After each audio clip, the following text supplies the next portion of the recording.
माँ बाप के जो दिल को दुखाने में लगे हैं।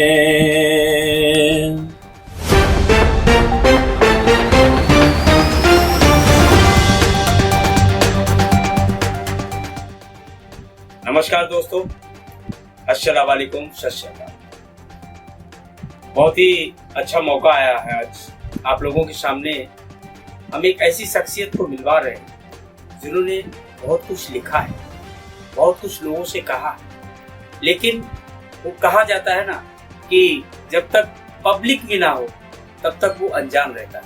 लेकिन शायद आज के बाद वो चेहरा अनजान नहीं रहेगा, क्योंकि वो शख्सियत है, वो अपने आप में बहुत कुछ है और उन्हीं को आज मैं लेके आया आप लोगों के समक्ष। एक बहुत अच्छे इंसान, दिल के अच्छे हैं और शायरी भी बहुत अच्छी है। नाम है उनका शायर महमूद। सबसे पहले तो मैं शुक्रिया अदा करना चाहता हूँ इस चैनल का, वाइटी टाइम्स का, कि जिसने मुझे यहाँ बोलने का मौका दिया और मुझे अपनी बात कहने का मौका दिया। महमूद साहब, मुझे मालूम है आज हमारे दर्शकों को बहुत मजा आने वाला है, क्योंकि आपके पास जो मसाला है वो अलग है। हम शुरुआत करना चाहेंगे कि देश का माहौल थोड़ा सा गड़बड़ है इस समय। कहीं पे हिंदू मुस्लिम हो रहा है, कहीं पे कुछ हो रहा है, कहीं पे कुछ हो रहा है, कहीं पे भावनाओं से खेला जा रहा है, कहीं पे सांप्रदायिकता की बात होती है। तो हम स्टार्ट करेंगे कि कुछ 2-4 शायरी देश को समर्पित करते हुए हम इसको। सबसे पहले तो हमारी जो बात हुई है जी, वो देश की एकता को होनी चाहिए। बिल्कुल, क्योंकि हम हिंदू मुसलमान सब बात में है, पहले हम हिंदुस्तानी। तो मैंने यूं ही कहा कि शेर में मैंने कहा था कि न हिंदू बनो और न मुसलमान बनो तुम, न हिंदू बनो और न मुसलमान बनो तुम, इंसान की जरूरत है इंसान बनो तुम। इंसान की जरूरत है इंसान बनो तुम, और आपस में जो लड़ाएं हिंदू व मुस्लिम को, आपस में जो लड़ाएं हिंदू व मुस्लिम को, ऐसे लोगों की मौत का सामान बनो। क्या बात, ऐसे लोगों की मौत का सामान बनो। तो बस मेरा यही कहना है कि हमें आपस में भाईचारा बना के रखना चाहिए। और हम हिंदुस्तानी है, हमारा मजहब जो है वो बाद में है, पहले हम हिंदुस्तानी है। सबसे बड़ा मजहब हमारा वो हिंदुस्तानी। और आपकी शायरी का लास्ट की लाइन का दर्शकों को बता दूं, इधर उधर मत ले जाना, अदरवाइज में जो लास्ट में था कि मौत का सामान बनो तुम, जो हिंदू मुस्लिम करते हैं। तो मौत का सामान बनने का मतलब ये नहीं है कि यहाँ पे आप किसी को मारने चले जाओ जो इस तरीके की बातें करे या हिंसा का प्रयोग करो। मौत के सामान का मतलब मैं जहाँ तक समझ रहा हूँ शायर साहब, कि आप कहना चाह रहे हैं कि हम इतना प्यार भर दें लोगों के दिलों में और इतना एक दूसरे को प्यार करने लगे कि नफरत की जगह ही ना बचे। बिल्कुल, जो शायर का मिजाज था वही आपने बयान कर दिया है जी। असल में क्या हुआ यही है कि हमें आपस में इतनी मोहब्बत होनी चाहिए कि जो हमारे बीच नफरत फैलाएं वो खुद ही खत्म हो जाए। बिल्कुल। तो कोई भी गजल, नज्म जो भी है आप हमारे दर्शकों को सुनाएं। अभी मैंने कुछ टाइम पहले देश के लिए चंदा शायर किए थे जी। मैंने कहा था कि तिरंगे को हम दोस्तों झुकने नहीं देंगे। क्या बात, तिरंगे को हम दोस्तों झुकने नहीं देंगे, दुश्मन को कभी देश में घुसने नहीं देंगे। वाह, ये भाईचारा बना है, बना ही रहेगा, हम देश के इस प्यार को लुटने नहीं। वाह वाह वाह, क्या बात, हम देश के इस प्यार को लुटने नहीं। वाह। कहा जाता देश के प्यार को लुटने नहीं देंगे, लेकिन आजकल माहौल थोड़ा सा अलग चल रहा है। आप नहीं लगता है कि ये सब नहीं होना चाहिए हमारे देश में? क्योंकि इन सब चीज़ों की हमारे यहाँ ज़रूरत नहीं है कि हिंदू, मुस्लिम, सिख, ईसाई, जैन, पारसी सब एक साथ रहते हैं। देश की आज़ादी के लिए सबने एक साथ लड़ाई लड़ी है, मिल के लड़ाई लड़ी है। हाँ, वो एक अलग मसला हो गया कि एक हमारा भारत का हिस्सा पाकिस्तान बंटवारे में गया है, वो एक अलग मसला है। वो उस समय क्या परिस्थितियाँ रही थी, क्या स्थितियाँ रही थी, वो उस समय के लोग जानते होंगे। और लेकिन फिलहाल जो अभी है, अभी तक सब ठीक था, लेकिन अचानक से कुछ ऐसा आया इस समय कि ये पाकिस्तान प्रेमी है, ये हिंदुस्तान प्रेमी है, मैं देशभक्त हूँ, देशभक्त का सर्टिफिकेट देने वाली बातें होंगी। तो मुझे लगता है ये सब नहीं होना चाहिए। आपका क्या कहना है इन सब चीज़ों पे?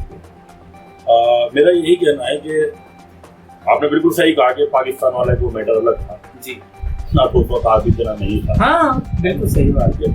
हमने तो यही जन्म लिया और हमें इसी मिट्टी से प्यार है। बिल्कुल। और हमें बल्कि इस्लाम भी सिखाता है कि जहां आप रहें जी वहीं की आप पैरवी करें, उसी मुल्क के लिए मरें और मिटें।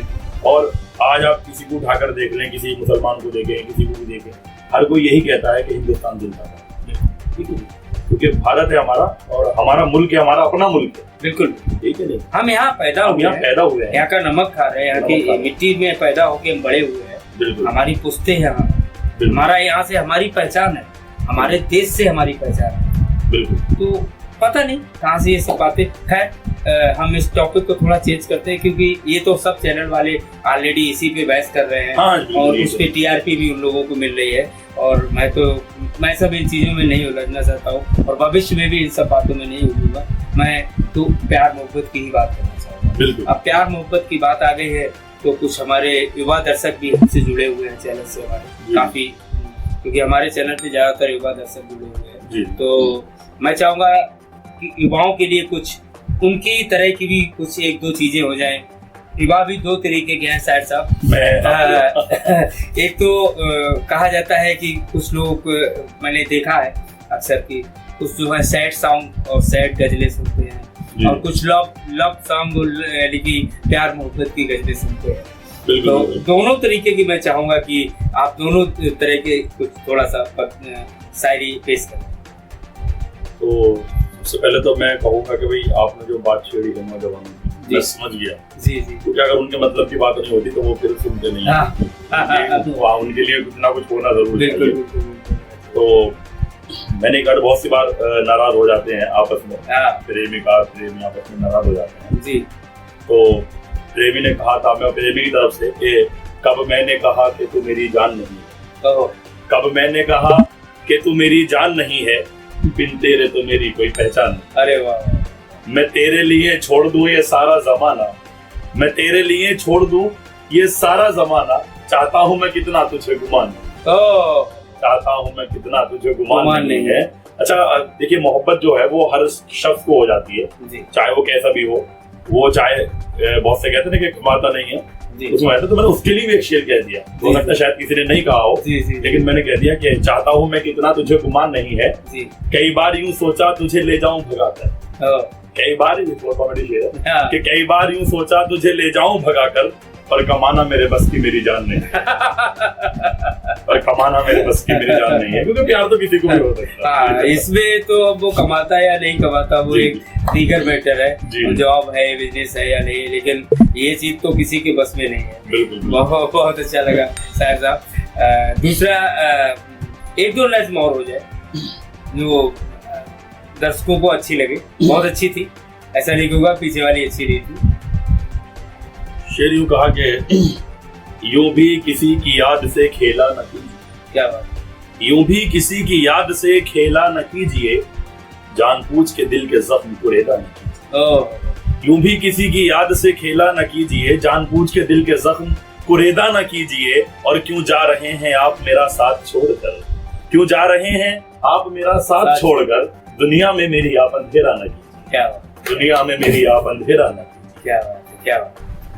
तो चलते चलते शायर साहब कुछ और हमारे बुजुर्गों के सम्मान में भी कुछ आपने, क्योंकि शायर तो हर तरीके के लिखते हैं, उनके लिए भी अगर कुछ लाइनें हैं तो हम आपसे सुनना चाहेंगे। बिल्कुल। देखिए, मैं चाहता हूँ कि भाई देश की भी बात हो गई और नौजवानों की भी बात हो गई और कॉमेडी शायरी भी हो गई, तो मैं चाहता हूँ कि अब हमें शायरी चंद अशार में उनके लिए पेश कर दूं जिनकी हमारी जिंदगी में सबसे ज्यादा अहमियत है, वो है हमारे माँ बाप जी।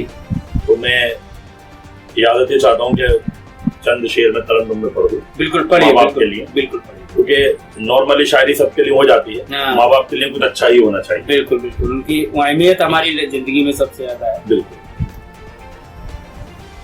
माँ बाप के जो दिल को दुखाने में लगे हैं, माँ बाप के जो दिल को दुखाने में लगे हैं, खुद खुशियों को अपनी वो मिटाने में लगे हैं, खुद खुशियों को अपनी वो मिटाने में लगे हैं। और एक फिल्म देखी थी मैंने बाबर, तो वहां से एक शेर उठाया है, माँ बाप का टूटा हुआ चश्मा नहीं बनता, माँ बाप का टूटा हुआ चश्मा नहीं बनता, बीवी के लिए हार बनाने में लगे हैं, बीवी के लिए हार बनाने में लगे हैं। असल में मैं नहीं कहता कि बीवी के लिए नहीं करो, कहने का मतलब ये नहीं है, मतलब है कि जिसकी जो अहमियत है वो जिंदगी में देनी चाहिए। और एक शेर और, ये मक्के का शेर है कि उन लोगों का अब रब ही मालिक है महमूद, उन लोगों का अब रब ही मालिक है महमूद, माँ बाप को जो छोड़ के जाने में लगे हैं, माँ बाप को जो छोड़ के जाने में लगे हैं, माँ बाप के जो दिल को दुखाने में लगे हैं, खुद खुशियों को अपनी वो मिटाने में लगे हैं। बहुत ही अच्छे अंदाज में आपने माँ बाप के लिए बोला, अपने बुजुर्गों के लिए। और हम भी अपने दर्शकों से कहना चाहेंगे कि बुजुर्गों का सम्मान, मान सम्मान और उनका ख्याल रखना चाहिए, क्योंकि अगर मैं देखता हूँ बात आज चल गई है तो थोड़ा बोल भी देता हूँ 2 मिनट, क्योंकि जब अंदर कोई बात आए तो उसे रखना नहीं चाहिए। आजकल मैंने सोशल मीडिया प्लेटफॉर्म पे देखा है मदर्स डे, फादर्स डे, ये डे वो डे। अगर मदर डे पे हम देखते हैं कि माँ की गोद में सर रख के पैर छूते हुए तरह तरह से लोग सेल्फी लेके डालते हैं, happy mother's day, happy father's day. अगर ये सब हैं, सब अपने माँ बाप को इतना ही प्यार करते हैं, तो वो लोग कौन है जो अनाथ आश्रम में? बिल्कुल सही बात है, बिल्कुल ये बात। असल में दिखावा ज्यादा है।